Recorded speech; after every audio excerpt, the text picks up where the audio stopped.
Account নিয়ে অনেক ক্ষেত্রে। কারণ ফেসবুক তখন আওয়ামী লীগের যারা আছে এরা এখান থেকে এরা নির্দেশ দিত, লিঙ্ক দিত বা ধরে নিয়ে আসতো, এখান থেকে চেক করে। এটা একটা ভয়ঙ্কর পরিস্থিতি ছিল। বিজয় দিবসের আজকের এই প্রাক্কালে বাংলাদেশের রাজনীতিবিদ নামক বিবৃতিবাজ, দুর্নীতিবাজ, অদক্ষ, অপদার্থ, মূর্খ, চরম দেশপ্রেমহীন রাজনীতিবিদদের ধিক্কার জানিয়ে আজকের এই দিনে আমার লাইভ শুরু করলাম। Ladies and gentleman, why I say that?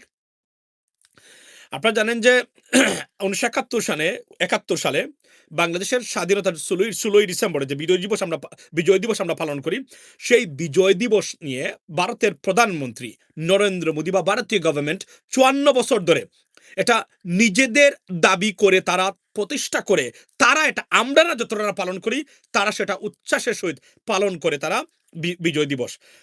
সেখানে বাংলাদেশের নামটা পর্যন্ত উল্লেখ থাকে না। অর্থাৎ বাংলাদেশের সাথে যে যুদ্ধ হয়েছে, মানুষ মরেছে বাংলাদেশের, আপনি 30 লক্ষ বলেন আর আপনি 15,000 বলেন, যাই বলেন না কেন, একটা অ্যামাউন্ট তো মরেছে। সেই জায়গাতে বাংলাদেশের নাম নিশানা নাই, কিন্তু তারা বিজয় দিবস পালন করে, এটা তাদের বলে। ধিক্কার দেই ভারতীয় প্রধানমন্ত্রী নরেন্দ্র মোদীর এই মূর্খতাকে এবং বাংলাদেশ বিরোধী এই প্রপাগান্ডাটাকে। সেই সাথে ধিক্কার জানাচ্ছি বাংলাদেশের অপদার্থ রাজনীতিবিদ এবং রাজনৈতিক নেতৃবৃন্দ যারা 54 বছর দেশ শাসন করেছেন। একটিবার আপনাদের বাপের ক্ষমতা হয়নি জিজ্ঞেস করার, what the hell is this? আমাদের স্বাধীনতা, আপনি বলছেন আপনার স্বাধীনতা, আপনার বিজয় দিবস, এটা স্বাধীনতা দিবস না, বিজয় দিবস। আপনার এই বিজয় দিবস, এটা কিভাবে সম্ভব? আপনি বলবেন আপনি সহযোগিতা করেছেন। আমি বলেছি গতকালকেও, উনি বলতে পারেন তো, ভারত বলতে পারে আমাদের প্রচেষ্টায়, আমাদের একমাত্র সহযোগিতায় বাংলাদেশ স্বাধীন হয়েছে, নাহলে বাংলাদেশ স্বাধীন হতে পারতো না। তাদের মানুষ আত্মত্যাগ করেছে, আমরা এখানে না। সরাসরি এটা বলছে ভারত পাকিস্তানের যুদ্ধ। এই জন্য আমি গতকালকে প্রশ্ন করেছিলাম, আমার এই জিম থেকে যে লাইভটা করেছিলাম রাত্রে, আমি সেখানে বলেছিলাম তাহলে প্রশ্ন উঠে যে এই বিজয় দিবস যদি ভারত পাকিস্তানে হয়ে থাকে, তাহলে জামায়াত ইসলামের ভূমিকা নিয়ে যদি প্রশ্ন তুলি এখন, তাহলে জামায়াত তো ভারতের বিপক্ষে অবস্থান নিয়েছে, পাকিস্তান তার দেশের পক্ষে অবস্থান নিয়েছে। রংটা কোথায়? There is a, definitely there is a discrepancy, obviously, but technical কারণে এই কথাটা এখন আমাদেরকে বলতে হবে তাদের অপরাধটা কোন জায়গাতে ছিল।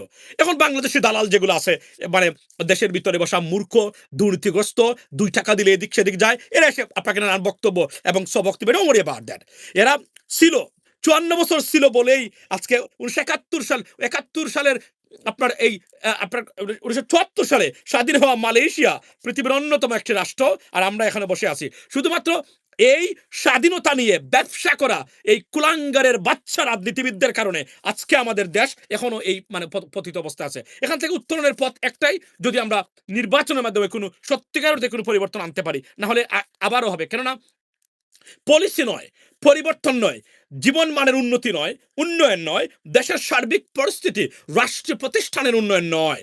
তারা মনে করে 1971-এর গুণগান গেয়েই তারা বাংলাদেশে রাজনীতি করবে আর লুটপাট করবে বিজয় দিবসের আপনার এই কি দিয়ে। বিজয় দিবস আমার বাবা এই করেছিলেন, আমার দাদা এই করেছিলেন, সুতরাং এই দেশটা আমার টাকশাল, আমি এখানে লুটপাট করতেই পারি, কেউ কিছু বলতে পারবেন না।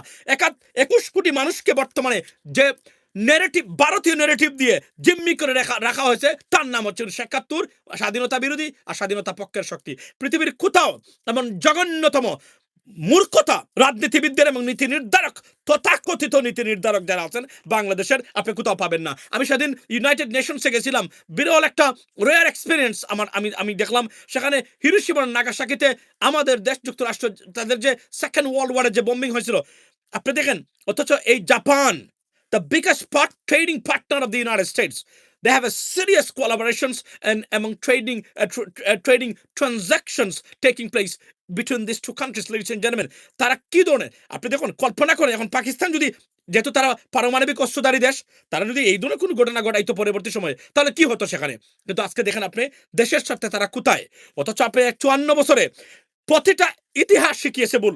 আপনি কমন সেন্সের ভিত্তিতে আমি আজকে প্রশ্ন তুলি, মুক্তিযোদ্ধারা বলছেন, আখতারুজ্জামান বলতেছে, মেজর আখতারুজ্জামান, কর্নেল অলি আহমদ, এদের মতো, এদের চেয়ে বড় মুক্তিযোদ্ধার কে হতে পারে? আখতারুজ্জামানের অনেক কথা আছে। আমার সেদিন একটা টক শুতে অনেক একদম উত্তেজনা সৃষ্টি হয়েছিল ওনার সাথে আমার। আই আন্ডারস্ট্যান্ড দ্যাট ভদ্রলোক নানানভাবে আপনার কিন্তু আমার প্রশ্ন হলো এই জায়গাতে, তারা যদি বলে যে আমাদের বুদ্ধিজীবীদের পাকিস্তানিরা হত্যা করে নাই, তাহলে এই প্রশ্নটা মুক্তিযোদ্ধারা যদি এই কথাগুলো বলে, আওয়ামী এবং ভারতীয় দালাল এবং প্রেতাত্মা ছাড়া এবং যাদের ভিতরে, যাদের শরীরে এবং যাদের প্রতিটা সন্তানে এই দাদাদের জিন আছে, তারা ছাড়া, প্রকৃত মুক্তিযোদ্ধা যারা আছেন তারা ছাড়া যদি বলে, তারা আমাদের এই 14ই ডিসেম্বর আমাদের শহীদ বুদ্ধিজীবী দিবসে আমাদের বুদ্ধিজীবীরা বুদ্ধিজীবীদের পাকিস্তান হত্যা করে নাই, ওয়ার্ল্ড ডকুমেন্টেড।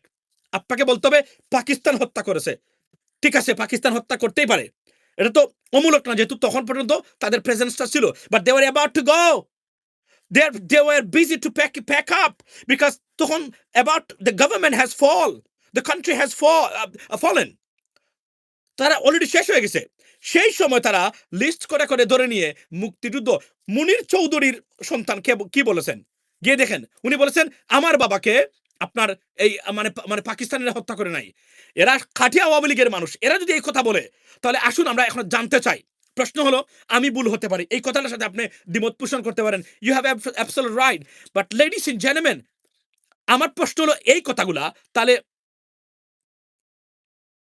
মাসুদ কামাল বলছে আপনারা উস্কানি দিচ্ছেন। This son of bitch is a kid. He's an insect for Bangladesh. So don't worry about that. This son of bitch is an insect. What is his contribution to the journalism? What is his contribution to our progress, our democracy? বলেন আপনি আমাদেরকে। এই দালালরা এই দেশটাকে জিম্মি করে রেখেছে, কিন্তু দালালদেরকে ধরা হয়েছে। They're exposed right now. That is the মানে গুড থিং। আচ্ছা আমি বলি, আপনি আমাকে বলেন। তো আমি ধরলাম মানে বুদ্ধিজীবীদের ভারতে মানে কি করেছে, মানে মানে পাকিস্তানিরা মানে হত্যা করেছে, আই আন্ডারস্ট্যান্ড দ্যাট, করতেও পারে, এটা যে একদম করতে পারে না তার তো নয়। কিন্তু আমার প্রশ্ন হলো, তাহলে আপনারা ওয়েল ডকুমেন্টেড এটাকে সেটেল করলেন না কেন 54 বছরে? এটাই তো আমি জানতে চাই, কেন করলেন না, কেন করতে পারলেন না? আপনারা ইচ্ছা নাই, কারণ ওই যে ভারতীয় নেগেটিভ বিক্রি করে খাইতে হবে, যেভাবে জঙ্গিবাদ, মৌলবাদ, টেরোরিজম বিভিন্নভাবে হেনস্থা করার চেষ্টা করা হয়। বাই দ্য ওয়ে বলে রাখি যে I condemn the terrorist attack, I mean, in Australia on the occasion of Hanaka in Bondi Beach, ladies and gentlemen, the terrorists, they were come from India, they're not from any other countries, and their identity is still in a limbo because they haven't been identified clearly or adequately. যে এরা কারা আসলে, there is a mixed reactions about their identity, ladies and gentlemen, but clearly they are coming from, they are coming from India. They're Indian origin immigrants living in Australia, and they committed these atrocities, the terrorist act of terrors or terrorist activities in Australia, ladies and gentlemen. We condemn. I mean, whoever did it in the name of anything, they are the real terrorists. They should be punished and brought to justice and should face the full course and the real course of justice. They're trying to defame, I mean, a really particular religion in the name of this kind of activities. Ladies and gentlemen, please reject this kind of violence, terrorist. I mean, in the sake of, or I mean, honestly speaking, for the greater interest of our the peace and prosperity of this world, ladies and gentlemen. So Bondi বিচের terrorist যারা ছিল, সেই টেরোরিস্টদের পরিচয় দে আর ভারতীয়, Indian. তারা ভারত থেকে এসেছে, আমরা জানি না কিভাবে কোন জায়গা থেকে এসেছে, কি করেছে তারা, কার সাথে তাদের সম্পর্ক ছিল, বা they are the terrorist, real terrorist from India, in the name of any religion. They are the real terrorists. They should be punished. I mean, honestly speaking, I urge government, by Australia probably they don't have death penalty. If so, I would urge the Australian government punished anywhere relating to that, ladies and gentlemen. So here's the stuff. এখন প্রশ্ন হলো, এই জায়গাতে আমরা এখন আসি মূল বক্তব্যে। সো আজকে আপনি দেখেন এই নাম দিয়ে বিজয় দিবস, এবং আজকে দেখেন দেশের স্বাধীনতার 54 বছর পরেও এগুলা বিক্রি করে খাচ্ছে এক ধরনের, না আছে পলিসি। এরা কথা বলে কাদের বিজয় দিবস নিয়ে, তাদের মাতামাতি, কারণ এই বিজয় দিবসের দোহাই দিয়েই বাংলাদেশ নামক রাষ্ট্রটাকে লুটপাট করা যায়। আর প্রবাসী যারা আছেন এই মুহূর্তে আমার লাইভে, আপনাদের উদ্দেশ্যে বলি, এই চোর রাজনীতিবিদরা, এই চোরের বাচ্চারা আপনার টাকা পয়সা লুটপাট করে আপনাদের প্রবাসীদের, এদের বাপের ক্ষমতা নাই বাংলাদেশ $1 নিয়ে বাংলাদেশের অর্থনীতিতে যোগান দেওয়া, সহায়তা করা, বরং আপনাদের পাঠানো রেমিটেন্স এবং এই বিলিয়নস অফ ডলার্স এরা চুরি করে, এবং চুরি করার প্রক্রিয়ায় প্রত্যেকটা রাজনৈতিক দলের নেতৃবৃন্দ তারা জড়িত বর্তমানে, এবং তাদের আকাঙ্ক্ষা, that desperate to go into the power and so that they can steal your money, Be careful about that. Be aware of these culprits and criminals and corrupted politicians and political environment and establishment, ladies and gentlemen. That's what exactly happening in Bangladesh. Okay, make sure you're aware of this, and the vote is coming, and you vote for the right person, educated and right person and honest person. Do not vote for any corrupted individuals, ladies and gentlemen. আচ্ছা, প্রশ্নগুলো এড়িয়ে গেছে, শুধু ইংরেজি বলে আচ্ছা, so আচ্ছা, so এই মেইন জায়গাতে হলো এখন আমার প্রশ্ন হলো যে আপনার এই যে ৭১ নিয়ে বিজনেস চলছে বর্তমানে, আজকে দেখেন কি ধরনের অবস্থা। আরে বাপরে বাপরে, ৫৪ বছর দেশের একটা প্রতিষ্ঠান স্বাধীন করতে পারে নাই। এরা এসে লেকচার দেয় আমাদেরকে, আমাদের বিজয় দিবস। I understand, motherfucker, this is not your বিজয় দিবস, it is our বিজয় দিবস too, রাইট? সবার বিজয় দিবস এটা। প্রশ্ন হলো ৫১ বছর ৫৪ বছর এই বিজয় দিবস, এই এই তোমরা কি করেছো? তোমরা তো সবাই ক্ষমতার স্বাদ নিয়েছো, কি করেছো তোমরা এই দেশের জন্য বলো? তোমাদের ১৪ বংশের লুটপাট ছাড়া, ১৪ বংশের উন্নতি ছাড়া দেশের মানুষের কি পরিমাণ উন্নতি করেছো তোমরা আমাদেরকে বলো। আর আমরা জানতে চাই, তোমরা তো সবাই মানে এদেশের মালিকানা দাবি করো, এদেশ পরিচালনা করে প্রবাসীরা। এদেশের যদি কোনো সত্যিকার অর্থে কোনো রাজনীতিবিদ থাকে, দেশের স্টেক হোল্ডার থাকে, আমাদের প্রবাসীরা। সেকেন্ড থিং, আসি মূল পয়েন্টে। আজকে ভারত থেকে রীতিমতো মানে থ্রেট বা মানে হুমকির বন্যা বয়ে যাচ্ছে সবাইকে। আমি আজকে আমার এই লাইভে আমি দেবতৈন ভাষায় হুঁশিয়ার করে দিচ্ছি, আসনাত আব্দুল্লাহ তারা যে বলছে যে you are the next target after Hadi, take it seriously, take it seriously, because এটা কাজ তারা করবে। অর্থাৎ তারা বুঝাতে চায় ভারত নিয়ে কথা বললে কারো রক্ষা নেই, এটা তারা করতে চেষ্টা করবে। কিন্তু আমরা যদি ঐক্যবদ্ধ থাকি, ভারতের মতো সকল্ড ভারতের মতো ফেক সুপার পাওয়ারকে পরাজিত করা সম্ভব। আমি আবারও বলি, I believe in Indian integrity, এই এই এই এই আপনার এই যে তাদের যে টেরিটোরিয়াল ইন্টিগ্রিটি, ডেফিনেটলি তারা তাদের দেশকে নিয়ে শান্তিতে থাকুক, সমৃদ্ধি অর্জন করুক, কিন্তু do not leave us alone. Do not interfere and do not do any business with our political system and politics. Okay, stay away from our politics. ভারতকে বলছি, ভারতীয় গভর্নমেন্টকে বলছি, stay away from Bangladeshi politics. That's the bottom line. You can do whatever you want to do in your country. I wish you progress. I want India and Indian people who live in a harmony, prosperous situation, and honestly speaking, and peace and prosperity. But do not interfere in Bangladesh. Please stay away from Bangladeshi. Any kind of interference, in Bangladeshi politics, ladies and gentlemen. That is the bottom line. Second thing হলো, গুরুত্ব সহকারে নিবেন, কারণ মনে রাখবেন এটা তারা করবেই। কারণ হাদি কি করেছিল? হাদি 7 সিস্টার্স নিয়ে ম্যাপ দিয়েছিল, ম্যাপ মনে আছে? এই ম্যাপটা এটা তো সরাসরি তারা জড়িত, আওয়ামী লীগ দিয়ে করিয়েছে, সরাসরি তারা জড়িত এবং তারাই এটা এক্সিকিউট করেছে, তারাই সম্পূর্ণ করেছে। এখন প্রশ্ন হলো, আমি বাংলাদেশের সরকারকে বলবো এই মুহূর্তে, এই সরকার যাওয়ার আগে বাংলাদেশে কোনো মৌলবাদ নেই, বাংলাদেশে আছে ভারতীয় মৌলবাদ। বাংলাদেশে এই মুহূর্তে ভারতীয় মৌলবাদে সয়লাভ। এই ভারতীয় মৌলবাদের বিরুদ্ধে আমাদেরকে, এবং উগ্র হিন্দুত্ববাদ বা জঙ্গিবাদ যেটা হিন্দু মানে এটার বিরুদ্ধে আমাকে যুদ্ধ করতে হচ্ছে, এবং ভারতীয় আগ্রাসন নিয়ে।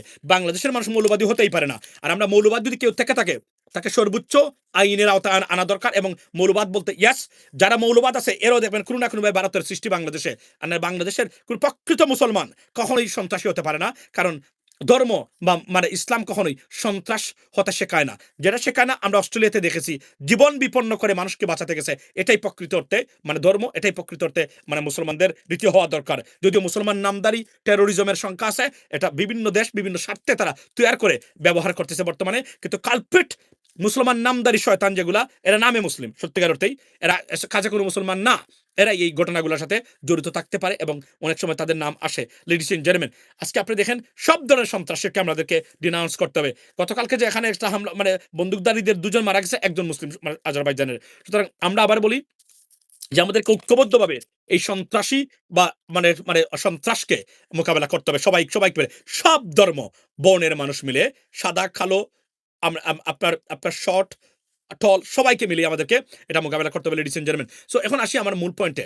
হাসনাতের উপরে যে থ্রেটটা এসেছে, প্লিজ এটাকে do not take it lightly, it's a very serious matter. মনে রাখবেন, হাদি যে কাজটা করেছিল, সে একটা ম্যাপ দিয়েছিল, ভারতের ম্যাপ। সেই ম্যাপটা ভারতীয়রা খুব গুরুত্ব সহকারে নিয়েই তারা বলেছে তারা করবে এবং তারা করেছে।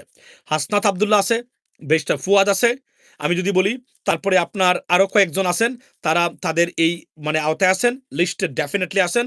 তবে যদি ঐক্যবদ্ধ আমরা থাকি, মনে রাখবেন, এরা যতই নিজেকে শক্তিশালী মনে করুক না কেন, এদেরকে মোকাবেলা করা ইস এ ম্যাটার অফ টাইম। আমি জানি না ভবিষ্যতে কোন গভর্নমেন্ট আসবে, তবে সেই গভর্নমেন্টের চিন্তা চেতনার উপর নির্ভর করবে আগামীর বাংলাদেশ কিভাবে হবে। আমি যা দেখতে পাচ্ছি এখন ভেরি ব্যাড। এখন আমি আরো একটা পয়েন্ট এখানে উল্লেখ করতে চাই, সেটা হলো জুলাই জুকার দেশদ্রোহীগুলো পাগল হয়ে গেছে। আচ্ছা, জুলাই যারা, এরা জুকার নয়, এরাই বাংলাদেশকে রক্ষা করেছে। এদের নাম ইতিহাসের স্বর্ণাক্ষরে লেখা থাকবে, আমরা ভারত থেকে বাংলাদেশকে মুক্ত করেছে এরা। আজকে যে জুলাই যোদ্ধারা, আমাদের দেশটা অলরেডি পরাধীনতার শৃঙ্খলে আবদ্ধ ছিল তাদের এজেন্টদের দ্বারা। আমরা মোটামুটি আমরা স্বাধীনতা পেয়েছি। এই স্বাধীনতাকে রক্ষা করতে হবে, যে কোন ভাবেই হোক, যে কোন কিছুর বিনিময়ে বাংলাদেশের মানুষকে স্বাধীন করতে হবে। এবং পাগল হয়ে গেছে কারা? পাগল হয়ে গেছে পতিত স্বৈরশাসক এবং তাদের প্রেতাত্মারা। তাদের বক্তব্য, হুমকি, স্বৈরশাসকের মূল বক্তব্য যদি দেখেন, সরাসরি নির্দেশ দিচ্ছে, মেরে ফেলো, কেটে ফেলো, এই করো, সেই করো। এটা হচ্ছে পাগল হওয়ার চূড়ান্ত মাত্রা। সুতরাং স্বৈরশাসকরা এবং এই ভারতীয় প্রেতাত্মারাই বর্তমানে পাগল অবস্থায় আছে, এবং এদের না আছে গুম, না আছে খানি। আসলে এরা তো অস্তিত্বহীন যাযাবরের মতো সারা পৃথিবীতে এখন